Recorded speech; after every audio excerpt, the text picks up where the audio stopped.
jour ici au parc Anova dans le cadre du Salon des formations supérieures sur le plateau d'Insitu TV pour parler sécurité défense avec mes invités. Bonjour l'adjudant Laura Marie du Bonjour. CIRFA de l'air. Alors CIRFA les initiales, parce que... Le CIRFA, c'est le Centre d'information de recrutement des forces armées, voilà, qui se situe à Caen. Et votre voisin, l'adjudant-chef Bruno Canet Bonjour. on ne dit pas CIRFA pour la Non. gendarmerie. Alors pour la gendarmerie, on a gardé une spécificité, c'est le CIR, c'est le Centre Information Recrutement. À Caen À également. Caen, c'est bien ça, le siège à Caen. Et comme ma camarade Laura, eh bien, nous nous déplaçons sur les 3 départements du Calvados, de la Manche et de l'Orne, d'où notre présence ici aujourd'hui. Alors, question pour tous les deux, est-ce que petit, vous rêviez de porter l'uniforme ou pas?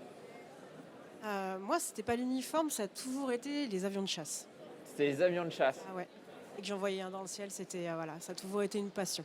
Donc l'orientation a été conforme au métier finalement. Pas vraiment, Ah. parce que voilà, je suis pas pilote, je ne suis pas pilote. On recrute des pilotes, mais je ne suis pas pilote. Je ne suis pas non plus dans la maintenance aéronautique. Moi, j'ai choisi une autre voie. C'était BTS Action commerciale et je me suis orientée vers les gestionnaires ressources humaines. D'accord, Voilà. alors on y Plus proche reparlera. de l'avion, mais voilà. Dans le milieu des avions en tout cas. Exactement. Et Et de mon côté, pareil, c'était pas une envie depuis l'enfance, puisque moi, je me destinais à une carrière dans l'enseignement. Et c'est grâce au service national que j'ai découvert la gendarmerie nationale. J'ai fait mon service dans des brigades de gendarmerie dans le département de l'Eure-et-Loire et j'ai apprécié le fait que ce soit un travail où il n'y avait pas de routine et les jours se suivaient mais ne se ressemblaient pas. Et j'avais également apprécié le fait qu'on rencontrait plein de gens différents. Et de cette expérience, eh bien, j'ai quitté l'envie de m'engager dans l'enseignement et je suis devenu gendarme. alors je rappelle au public que vous avez la possibilité de poser des questions à nos invités via la petite tablette qui est sur la droite, sur votre droite du plateau télé. Vous pouvez poser aussi vos questions en direct sur les réseaux sociaux. On ne manquera pas de les poser à nos invités. Je précise quand même que pour les petits blagueurs, il y a un système de modération malgré tout. Donc on fera un tri dans vos questions. Pour ceux qui étaient là l'an dernier et qui nous suivent encore aujourd'hui, on demandait à nos invités de ramener un objet qui était en rapport en tout cas avec la formation ou avec leur métier. Et étrangement, je vois un avion sur la table.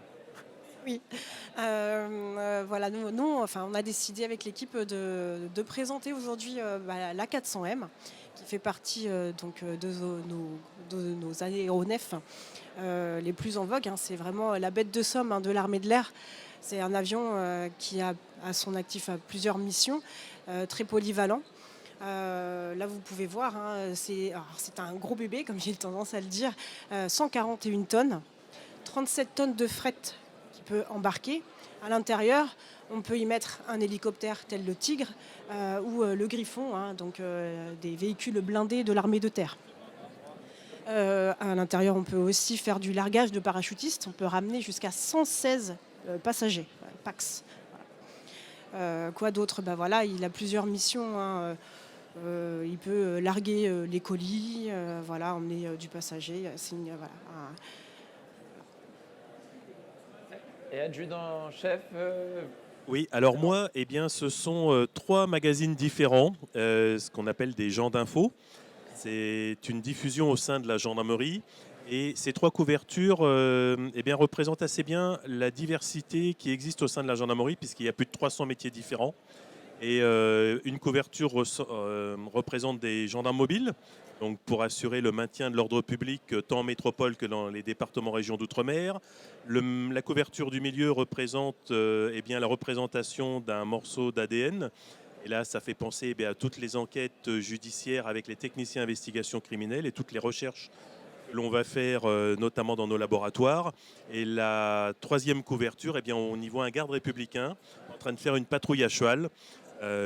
Donc ça illustre bien la diversité totale qui existe au sein de notre institution avec plus de 300 métiers différents. Alors, diversité, on l'a évoqué, ressources humaines, management. La gendarmerie et l'armée de l'air recrutent au-delà du bac, proposent des formations au-delà du bac. C'est le thème du jour dans ce salon des formations supérieures. Sur une grande diversité de métiers ou c'est plutôt un aspect purement militaire?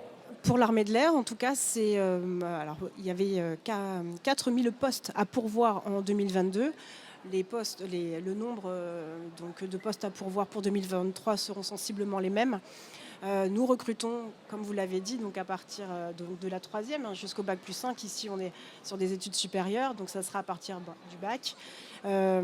Plusieurs métiers. À partir du bac, vous pouvez tenter pour devenir pilote, bien sûr.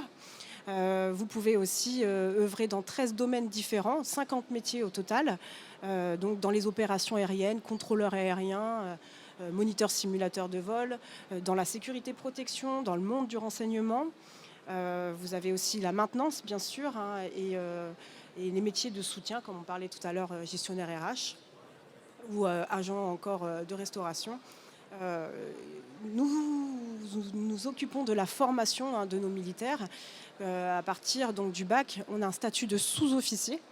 Le sous-officier est un technicien qui va avoir des responsabilités à court terme de mener à bien en fait, une équipe.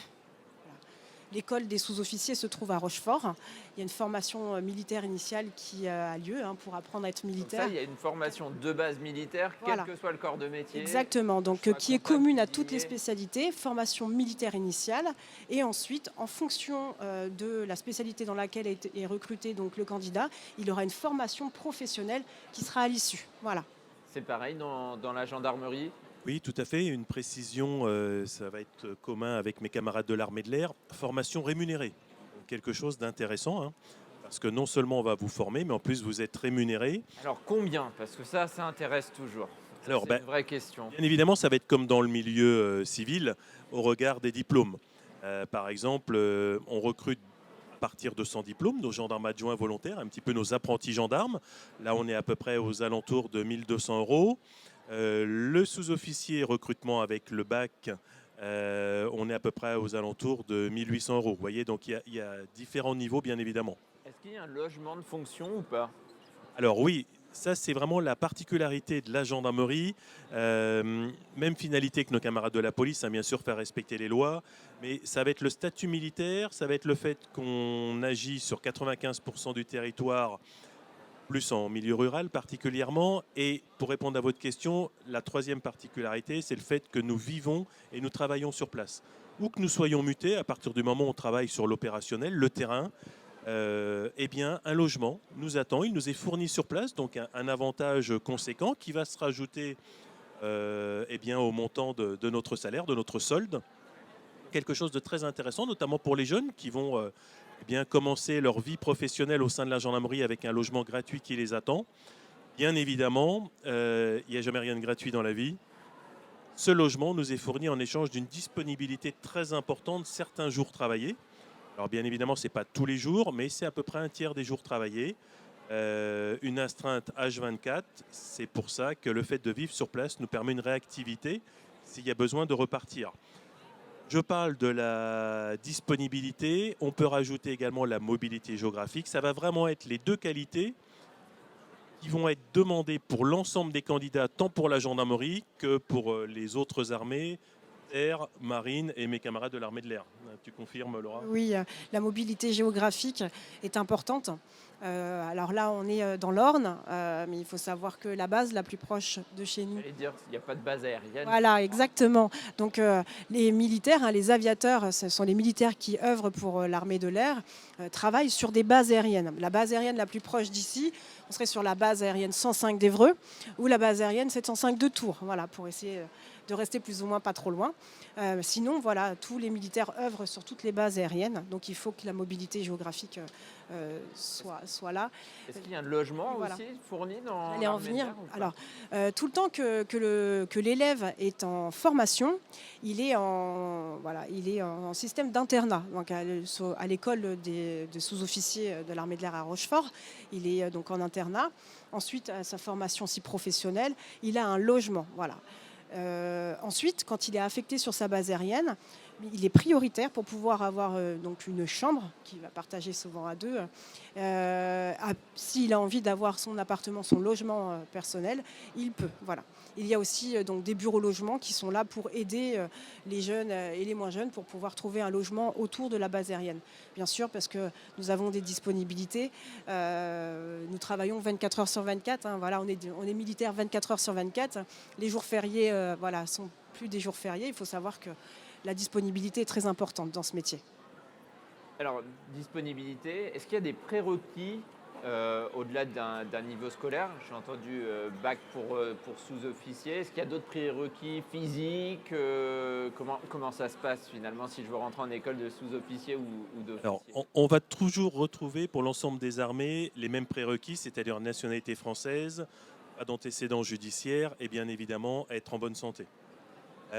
Après, au niveau des diplômes, l'avantage, effectivement, pour l'ensemble des armées, on va ouvrir nos portes à nos différentes formations de 100 diplômes à titre d'ingénieur. Chacun pourra trouver son bonheur, que ce soit pour l'armée de l'air, que ce soit pour la gendarmerie. Après, ce qu'on va avoir comme prérequis, ça va être un certain savoir-être. Ça, c'est indispensable. Et on va s'adresser à des gens qui recherchent quoi? Qui recherchent un métier militaire dans le sens de la rigueur, de la discipline, un métier où on travaille en équipe, un métier où on aime le contact humain, on est curieux de nature, un métier où on aime avoir des responsabilités, parce que peu importe le poste que l'on occupe, que ce soit en gendarmerie ou pour l'ensemble des armées, on a tout de suite des responsabilités, notamment une arme à la ceinture, c'est déjà une responsabilité des plus conséquentes. Et surtout, on va s'adresser à des gens qui veulent faire des métiers où il n'y a aucune routine, ni au quotidien, et c'est plus étonnant également, ni au cours de leur carrière, parce que, par exemple, au sein de la gendarmerie, on peut commencer à la garde républicaine, service d'honneur et de sécurité, on peut commencer en gendarmerie mobile, faire du maintien de l'ordre sur l'ensemble du territoire, et au bout de quelques années, eh bien, venir en gendarmerie départementale pour faire des enquêtes judiciaires, des interventions plus près de la population. Il en est de même, je pense, au niveau de l'armée de l'air, où on a une variété de professions ou de technicités possibles. La polyvalence, effectivement, voilà, on nous donne très rapidement des responsabilités. L'autonomie est importante, hein. C'est le prérequis que je pourrais mettre en avant, l'autonomie, mais on apprend aussi à être autonome. Les armées, les armées apprennent de développer en tout cas cette qualité. Alors j'avais une question qui est arrivée par les réseaux. Sur ces prérequis, alors je pense qu'elle était sur le ton de la blague, mais finalement elle est assez intéressante. Est-ce que je peux intégrer l'armée de l'air si j'ai le vertige? Oui, oui, ça c'est le prix. Est-ce que vous avez des formations Oui, très notamment souvent les pour la jeunes. maîtrise du vide? Très souvent, les jeunes nous disent « mais moi, je ne peux pas rentrer dans l'armée de l'air, j'ai le vertige ». Mais pas du tout, ça n'a rien à voir. Voilà. Et puis en plus, on n'a pas cette sensation de vertige quand on est dans un avion, si c'était la question. S'il faut Au sauter sol, quand même voilà. Il faut savoir qu'il y a... en parachute. Pardon? Si je saute en parachute. Oui, non, je quitte l'avion, oui, vous normalement. quittez l'avion, mais il n'y aura pas cette sensation. Après, je ne suis pas spécialiste médicale, mais en tout cas, il n'y a pas cette sensation de vertige dans un avion. Non, il n'y a pas de prérequis. Les lunettes aussi, c'est pareil. Il y en a beaucoup qui se disent voilà, moi j'ai des lunettes, je ne pourrais pas rentrer dans l'armée de l'air. Non.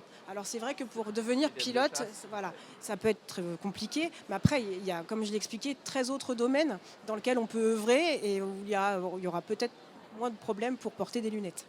Si je veux demain intégrer soit l'armée de l'air, soit la gendarmerie, je vous rencontre là aujourd'hui, c'est quoi le process? C'est quoi la démarche? J'envoie une lettre de motivation au CIRFA ou à la gendarmerie la plus proche de chez moi? Moi, j'invite en tout cas pour ma part donc de prendre contact avec nous, soit par le site devenir-aviateur, où donc voilà, en fait on s'inscrit et c'est donc le CIRFA, notre équipe qui est composée, on est 6 à Caen, qui va prendre contact en fait avec le jeune, qui va le rappeler pour lui proposer un rendez-vous. Il rencontrera donc un conseiller, tout comme moi, je suis conseillère. On établira voilà un bilan de ses études, ce qu'il a envie de faire, ses prérequis, s'il est plus sportif ou moins sportif. Enfin, voilà, tout ça, ça s'étudie. Et ensuite, on l'enverra donc faire des tests, comme on l'expliquait, visite médicale, test psychotechnique, test de sport et un entretien de motivation. Voilà. Pareil dans... Oui, pareil pour nous. Alors, sans oublier les sites internet, vous aurez l'ensemble des premières informations. Et pour concrétiser ensuite, Nous, on a la chance d'avoir un maillage territorial très large, puisqu'il y a plus de 3200 brigades de gendarmerie sur l'ensemble du territoire. Donc n'hésitez pas à pousser les portes d'une des brigades de gendarmerie. Mes camarades vous recevront toujours avec plaisir pour vous parler de leur métier. Et en plus, ensuite, si vous voulez approfondir, eh bien, le centre information recrutement, nous restons à votre disposition. N'hésitez pas à venir à notre rencontre eh bien, lorsqu'on se déplace sur des événements au plus près de chez vous, comme c'est le cas aujourd'hui. Ou alors, vous nous contactez, vous trouverez nos coordonnées sur Internet, le Centre Information Recrutement de Caen. On vous reçoit sur Caen avec plaisir. Nous sommes ouverts toute l'année, du lundi au vendredi. Et on vous répondra également par mail ou par téléphone avec plaisir. Alors, question, le test de sport. Qu'est-ce qu'on doit faire?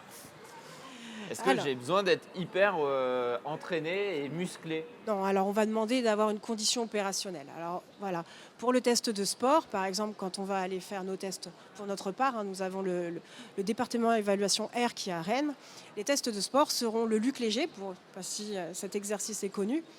Ce sont des allers-retours. Les bip bip. Voilà, le bip bip.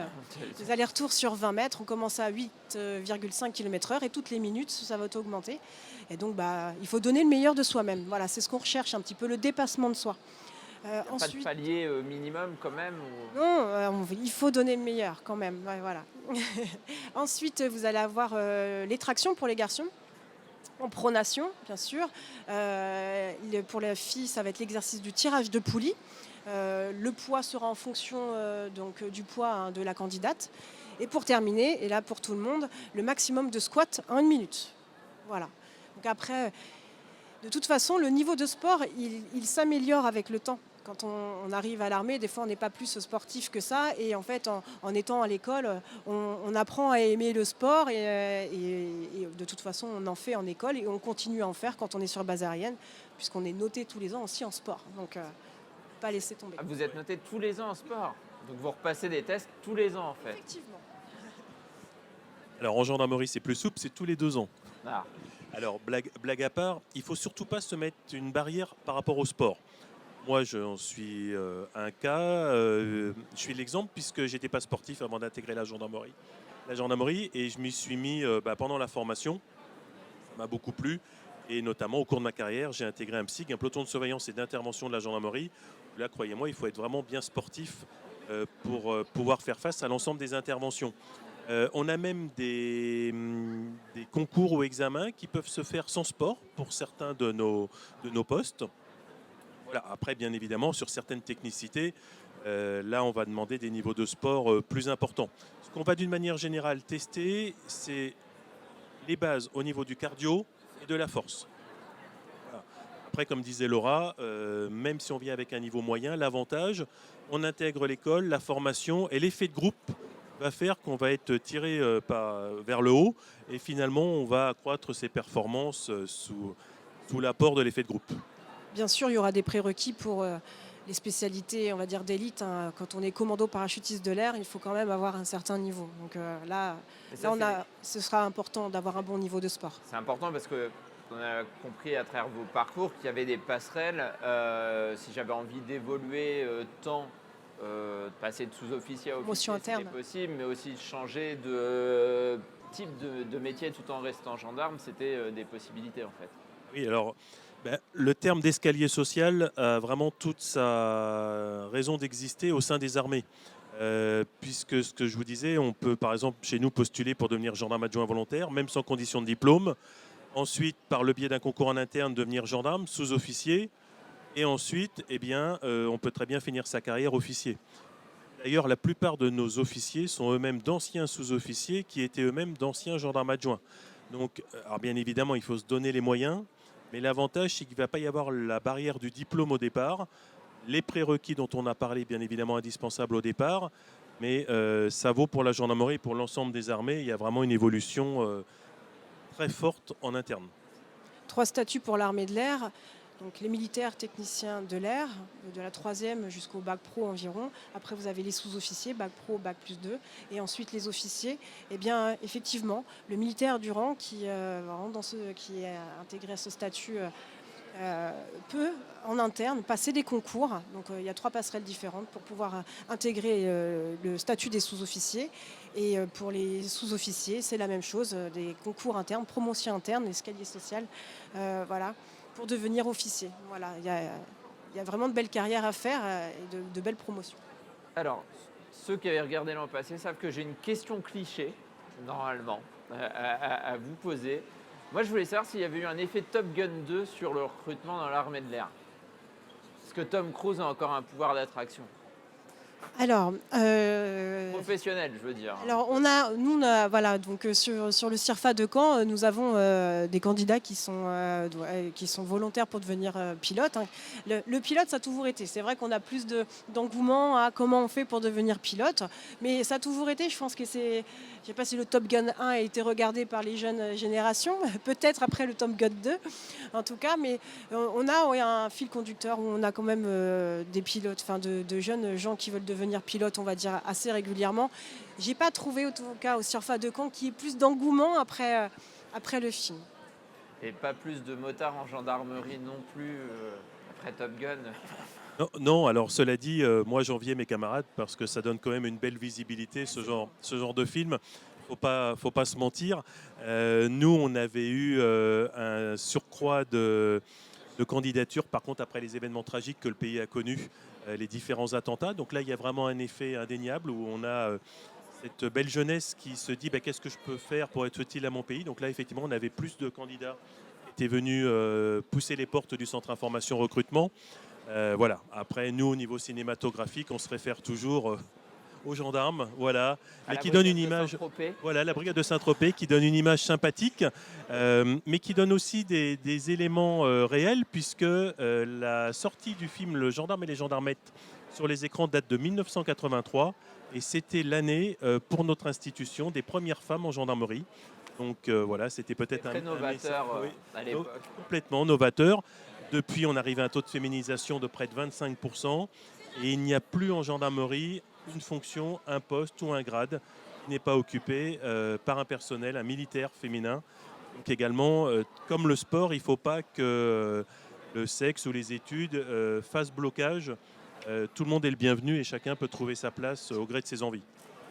L'armée de l'air est aussi assez féminisée, hein. Nous avons 25% de personnel féminin dans toutes les spécialités. Donc, les seules barrières, j'ai tendance à dire, c'est le candidat qui se les met. La candidate, hein, on parle de personnel féminin. Donc il faut vraiment oser pousser les portes des CIRFA autour de vous. Avoir une information, ce n'est pas automatiquement intégré, mais au moins avoir une information, parce que des fois, on est un petit peu perdu dans son orientation. Et on se rend compte en fait que les armées offrent de belles opportunités. Eh bien, le temps passe très vite. Je vais vous remercier d'avoir été les premiers à être présents sur ce plateau des Conf Express. Merci à vous. On vous retrouve toute la journée sur le salon. Je pense que vous êtes facilement identifiable et reconnaissable. Merci. On se retrouve dans quelques instants en direct sur les réseaux sociaux pour une prochaine Conf Express. À tout de suite.